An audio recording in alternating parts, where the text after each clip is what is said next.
అందరికీ నమస్కారం అండి. ఫస్ట్ ఆఫ్ ఆల్ నేను డైరెక్టర్ సాయి రాజేష్ గారికి థ్యాంక్స్ చెప్పుకోవాలి, అండ్ ప్రొడ్యూసర్ సుమయ్య గారికి అండ్ జ్యోతిరెడ్డి గారికి. ఎందుకంటే ఒక ఆర్టిస్ట్ తన లైఫ్లో తనలో ఉన్న బెస్ట్ చూపించాలనుకుంటాడు. అలాంటి క్యారెక్టర్ నాకు ఈ సినిమాలో ఇవ్వడం, ఈ సినిమా మొత్తానికి ఒక కీ క్యారెక్టర్ ఇచ్చారు నాకు.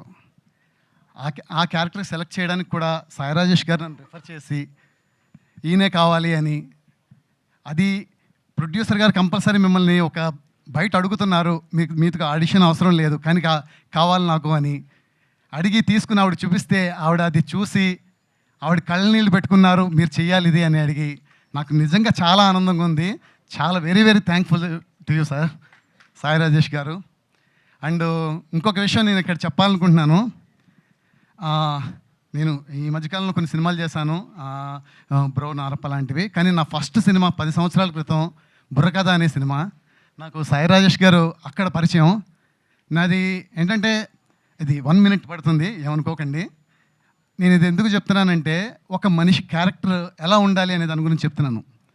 కొత్తగా ఒక ఆర్టిస్ట్ ఇండస్ట్రీలో అడుగు పెడితే తనకి ఎలా బిహేవ్ చేయాలి, ఎలా చేయాలి, ఇంకా సినిమా ఫీల్డ్ కొత్త అయినప్పుడు తనకేం తెలియదు. నేను అప్పటివరకు సాఫ్ట్వేర్ కంపెనీలో ఆల్మోస్ట్ ఒక మేనేజర్ లెవెల్లో పనిచేస్తూ ఆల్మోస్ట్ ఒక 20 lakhs డ్రా చేస్తున్న అలాంటి పర్సన్ని ఒక సినిమా ఇండస్ట్రీలో అడుగుపెట్టినప్పుడు మొదటి రోజు ఆ రోజు టీఎన్ఆర్ గారి వాళ్ళ కూతురిని చంపే సీన్ ఏదో చేస్తున్నాను. ఒక మంచి క్యారెక్టర్ వచ్చింది. సో అది అయిపోయింది. ఫస్ట్ డే లంచ్కి వెళ్ళి కూర్చున్నప్పుడు ఎవరో ఒకళ్ళు ఆర్టిస్టులు ఎక్కడ కూర్చున్నారండి వెళ్ళు అని అన్నారు. సాయి రాజేష్ గారు ఆర్టిస్ట్కి రెస్పెక్ట్ ఇవ్వడం నేర్చుకో సార్, మీరు కూర్చోండి సార్ అంటే, నేను ఒక ఫస్ట్ డే ఒక కొత్త ఆర్టిస్ట్ వస్తే ఎలా రెస్పెక్ట్ ఇవ్వాలి, ఆయనలో ఉన్న వాల్యూస్ అవి అంటే నాకు నిజంగా I'm very thankful to him. అంటే ఇండస్ట్రీలో ఇలా ఉంటుంది ఆ ట్రీట్మెంట్. అంటే నేను కార్పొరేట్ వరల్డ్ నుంచి వచ్చి ఇండస్ట్రీలో అడుగుపెట్టడం నాకు తెలియదు. అంటే డైరెక్షన్ టీం సపరేట్గా కూర్చుని భోజనం చేస్తారు, ఆర్టిస్టులు సపరేట్గా కూర్చొని భోజనం చేస్తారు, ఇలాంటివి తెలియదు నాకు అప్పుడు. సో ఆయన సపోర్టివ్గా ఉండి ఎంత అంటే ఈ రోజుకి కూడా ఆయన క్యారెక్టర్ అలాగే ఉంది. ఆఫ్టర్ 10 years కూడా ఆయన కొత్త ఆర్టిస్ట్ అవని పాత ఆర్టిస్ట్ అవని ఎంత రెస్పెక్ట్ ఇస్తారు ఆయన. అలాగే ఇంకా సుమయ్య గారి గురించి అండ్ జ్యోతిరెడ్డి గారి గురించి అసలు నాకు ఒక ఫ్యామిలీలా ఉంటారు వాళ్ళు.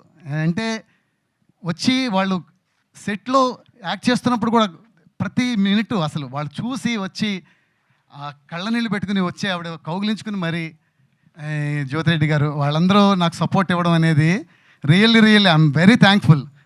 ఇంత మంచి మనుషులు, ఇంత మంచి మనసులు ఉన్న పీపుల్ వాళ్ళతో కలిసి వర్క్ చేయడం అనేది రియల్లీ నా అదృష్టం.